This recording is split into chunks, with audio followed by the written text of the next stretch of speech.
Part plot पंजीकरण रे होईछि बड़ धरणर दुर्नीति। पार्ट प्लॉट बिक्री कराइबा पई सरकारी ऑफिसर लांच नेई विजिलेंस हाथ रे गिरफ होईछंती। एहार तदंत चलिछि। बीडीए केतोटी पार्ट प्लॉट रजिस्ट्रेशन पई परमिशन दिया जाइछि ताहार मध्य रिपोर्ट मगा जाइछि। गिरफ ऑफिसर जनक निज इच्छारी पार्ट प्लॉट रजिस्ट्रेशन करुथिले ना अन्य केउ माने एथिरे संपृक्त अछंती ताहार तदंत करुछि विजिलेंस।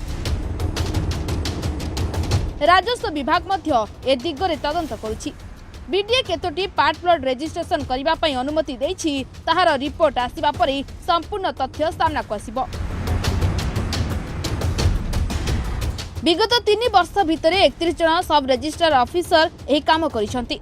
एही ऑफिसर मानकू किए अनुमति देइतिला ना बिना अनुमति रे माने रजिस्ट्रेशन करिसंती ताहार मध्य डिपार्टमेंटल इन्क्वायरी आरंभ करिछि।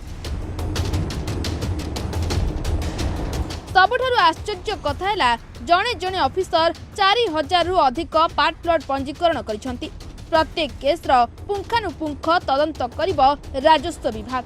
तदंत रिपोर्ट आसिबा परे जो ऑफिसर माने बेआईन भावे पार्ट प्लॉट पंजीकरण करिसंती सेमानक उपरे राज्य सरकार कठोर कार्यानुष्ठान नेबे। एही पार्ट प्लॉट पंजीकरण को नहीं राजस्व विभाग, नगर उन्नयन विभाग और रेरार ऑफिसर मानकु नहीं एक बैठक अनुष्ठित होइथिला। आगामी दिन रे एही पार्ट प्लॉट पंजीकरण को नहीं नुआ नियम आसीबा को जाउछि। एक्ट परिवर्तन करिबा सहित आवश्यक स्थले ऑर्डिनेंस माध्यम रे नुआ नियम आनिबा को जाउछंती राज्य सरकार। जो अधिकारी माने जानी सुनी बेआईन भावे पार्ट प्लॉट रजिस्ट्रेशन करिसंती सेमानकु एमिति कठोर दंड दिया जिवो ताहा अधिकारी माने केबे अनुभव करिनथिबे बोली राजस्व मंत्री कहिसंती। जे पार्ट प्लॉट बिक्री करई देबा पई जने निर्दिष्ट कर्मचारी विजिलेंस हाथ में धड़ा पड़ी से महिला जनक निजे उत्कोच नौथिले किंबा अन्य कोनोसी बड़ अधिकारी पई कलेक्शन एजेंट भाव में काम करथिले तार तदंत विजिलेंस डिपार्टमेंट करूची। विभाग मध्य ए बाबद रे तदंत आरंभ करिछि। भुवनेश्वर डेवलपमेंट अथॉरिटी ठारू परमिशन नहीं करी जड़े पार्ट प्लॉट बिक्री करी पारिबो। तेणु केतेटा पार्ट प्लॉट बिक्री पाई भुवनेश्वर डेवलपमेंट अथॉरिटी अनुमति देइछि तार तथ्य आम मागिछु।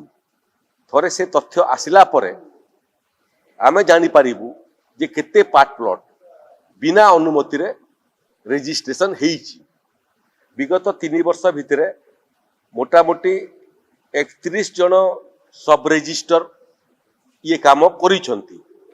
तेणु क्यों ऑफिसर अनुमति नहीं करथिले क्यों ऑफिसर बिना अनुमति रे करथिले तार मध्य डिपार्टमेंट तदंत आरंभ करिछि।